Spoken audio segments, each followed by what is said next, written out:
This is the first in a series of videos about the STEAM program at Voyager Middle School. My name is Trevor Lewis. I teach the robotics course to 6th, 7th, and 8th graders here at Voyager. What I'm trying to do is integrate science, technology, engineering, and math through projects in programming, 3D design, rapid prototyping, and embedded systems.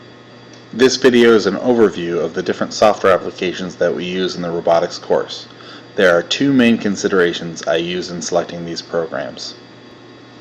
First, the programs need to be freely available to students outside the classroom, or at least have a free version available. My goal is to pique student interest in these topics and allow them to further explore and improve on their own.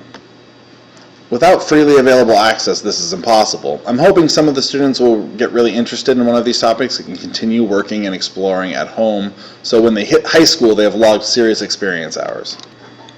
My second consideration is a short learning curve. I only have 30 90-minute sessions with each of my courses.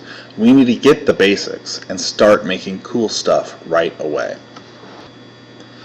This excludes big multi-use programs that are capable of everything like Blender. Instead, we use a large variety of programs that do one thing really well and that are easy to learn. For programming, I use two web-based platforms to introduce my students to the basics of coding. First is Code.org. Code.org has really high production value and it's very easy to use. It is self-paced and has videos with celebrity nerds to show students how to program. My students basically feel like they're just playing a game, but they are really learning the fundamental lessons of coding. The other web resource I use is Scratch from MIT. Scratch uses the same block-based architecture as Code.org, but removes the structure. Students get all the tools at once to build whatever they want. This means that I have to provide more structured projects for students to complete. These projects can be found on my website. Scratch works really well as a companion to Code.org. Students can apply what they've learned. We also code using Arduino microcontrollers to control LEDs, electronics, servos, and motors. To program the Arduinos, we use the Arduino IDE from arduino.cc. Students can also simulate an Arduino and breadboard circuit by using Autodesk's 123D circuit simulator. I start students on their Arduinos by having them complete the Learn Arduino lessons at Adafruit using the simulator first. Then they build the actual circuit.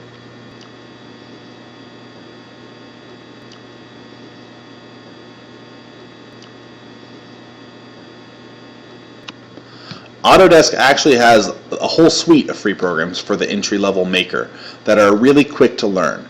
We use 123D Design for building geometry-based designs for the 3D printer. 123D Design doesn't run so well on some of the really old hardware, so we also use SketchUp for some of our geometry-based 3D printing.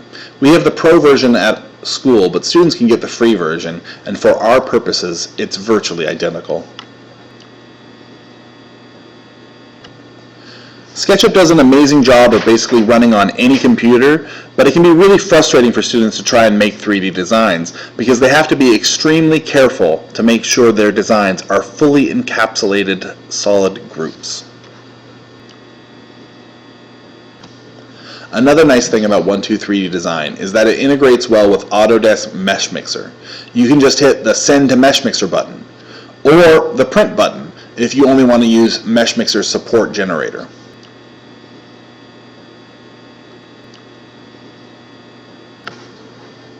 Mesh Mixer is better for things like organic shapes. Mesh Mixer also allows you to sculpt models using a number of brushes. Mesh Mixer is great for manipulating meshes with high triangle density. This makes it ideal for cleaning 3D scans.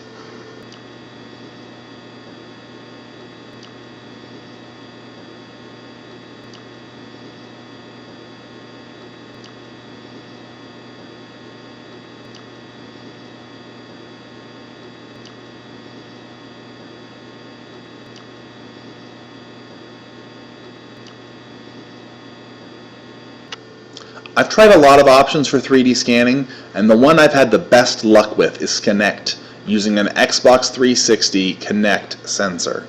This program is not free, but it was the best compromise of performance, quality, and cost that I could find. There are a couple of miscellaneous programs I use occasionally, like MeshLab, NetFab Basic, and Makerware Desktop. I use MeshLab and NetFab for cleaning models that have issues that are making the other programs crash. Makerware Desktop is for slicing and controlling the 3D printers.